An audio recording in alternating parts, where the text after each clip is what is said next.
So there are a few things that it is our desire to help you reconfirm within yourself today. First, it would be nice if you could accept the existence of this vortex of creation. And it would be even nicer if you could see it as we see it, as your present tense of creation. So that when your friend says to you, I don't see any improvement in your life, you can stand firmly inside your vortex of creation and say, that's because it's not visible to those who are outside the vortex. And they will say, have you seen a doctor lately? And you will say there are no doctors in the vortex of creation.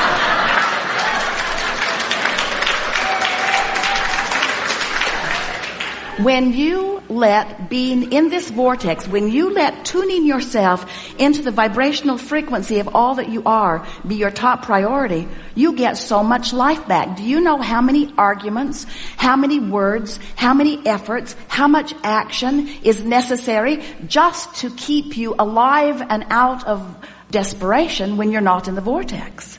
In other words, it's a big effort to live this life when you're counting on your words and your action and your effort to make it happen.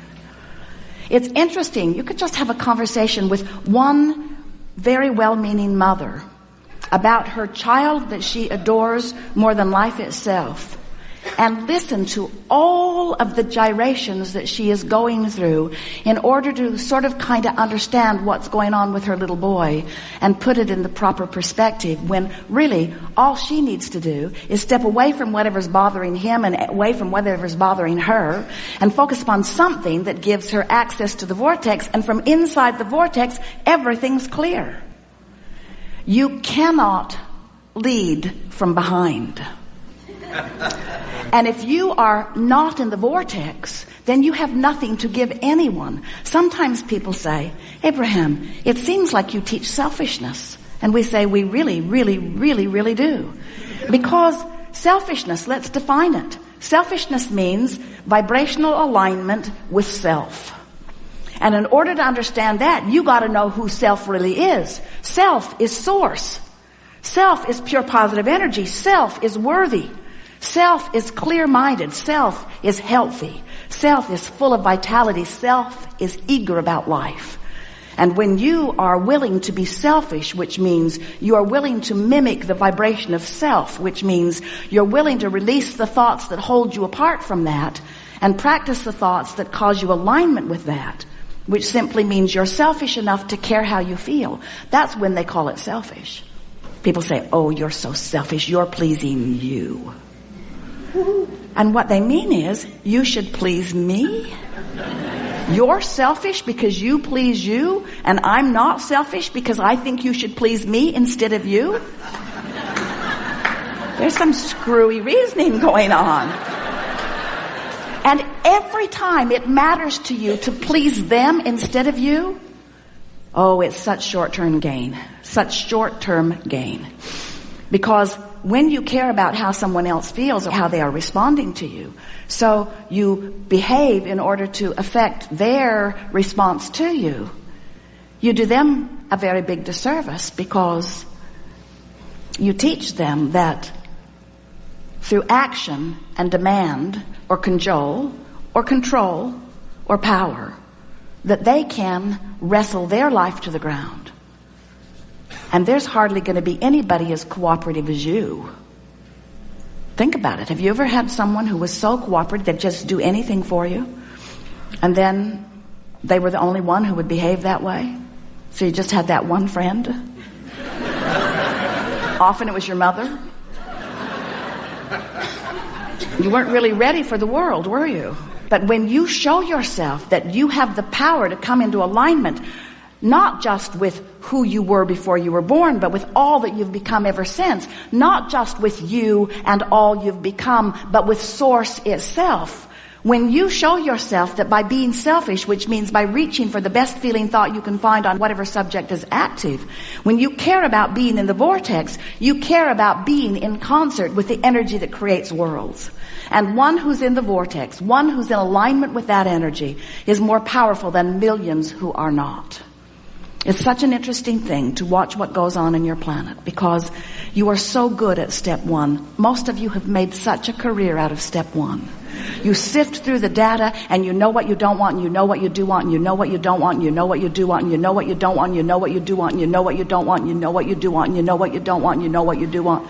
And sources over here, knowing what you want, being what you want, sending out a signal of what you want. Law of attraction's over here, gathering what you want, gathering what you want, gathering what you want, gathering what you want. You're over here.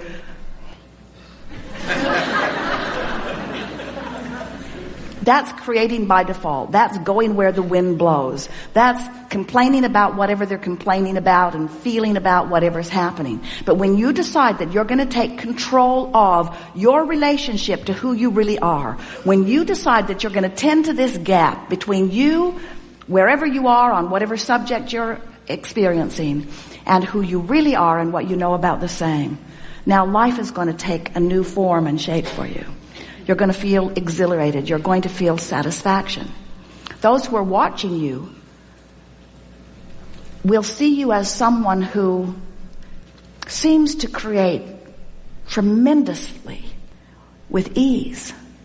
Those who are watching you, especially those who don't really understand the power of this vortex and the power of your deliberate alignment with it, they'll call you lucky.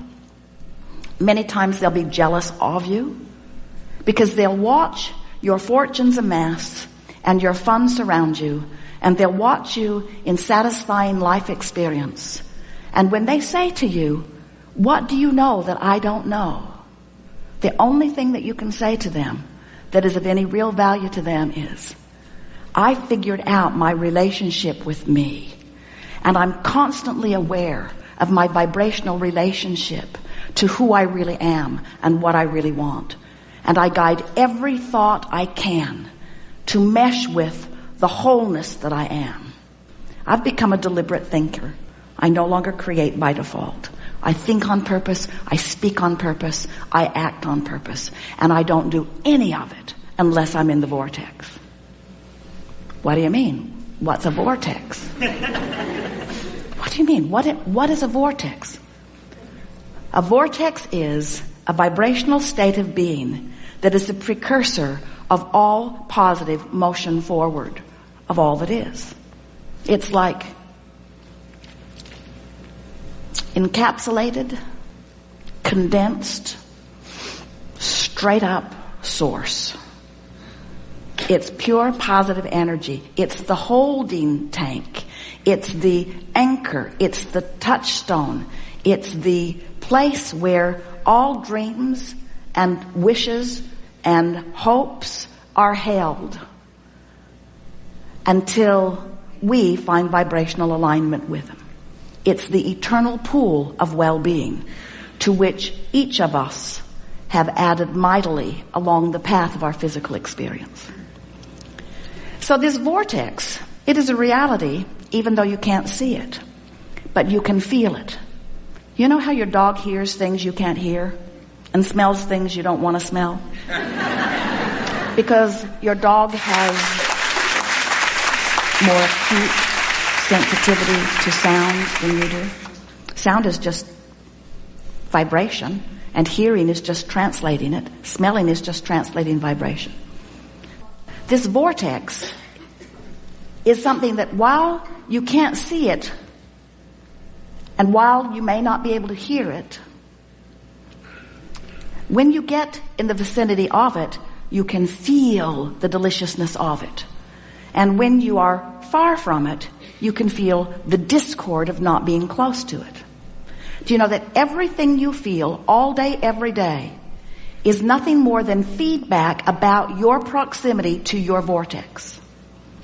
So when you feel really ornery, you're vibrationally speaking not near your vortex. When you feel hopeful, you're right on the brink of it. In fact, this door to the vortex, this imaginary door in Abraham's fairy tale of the vortex, This vibrational entry point is somewhere between hope and belief. So when you feel hopeful about something, you're so in the vicinity that you'll be called in. You'll be swept in. Law of attraction will take you in. Law of attraction will take you in when there is not enough resistance to hold you out. How's that? If you weren't doing that thing you do that holds you apart from your vortex would take you in every time. When you slumber, in you go. But you wake up right where you were when you went in. If you go to sleep in the vortex, you wake up in the vortex. If you go to sleep not in the vortex, you wake up not in the vortex. You ever had an experience where you're ornery when you go to sleep? You sleep all night, you sleep pretty good, you wake up, still ornery. So the vortex is the source of well-being, calling you home, so to speak, calling you to all that you've created. And when you are not clinging with resistance to some thought that keeps you from it, it takes you right in.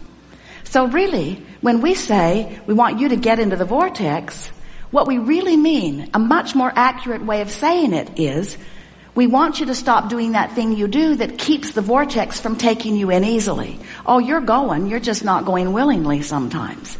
In other words, when you croak, in you go. So wonderful to watch you die.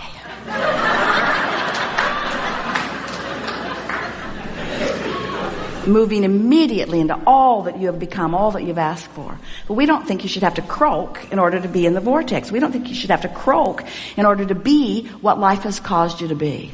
So, as we're moving forward today, we're eager to talk with you about whatever it is you want to talk about. And it is our desire to help you to find a vibrational stance, which means a mental approach, which means an attitude about whatever it is that you've got going on.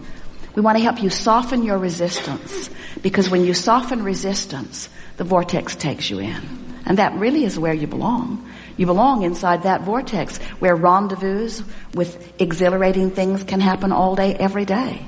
Do you know that if this time-space reality has the wherewithal to stimulate a desire, so that the desire is in present tense already gathered in this vortex of creation, that this time-space reality has the wherewithal to give it to you now. And the only reason there is a gap between you putting it in the vortex and it showing up where you and others can see it and smell it and hear it and taste it and touch it is because you've got more resistance about the subject going on than you do belief or expectation about the subject. That's all. You just got to move yourself into more expectation.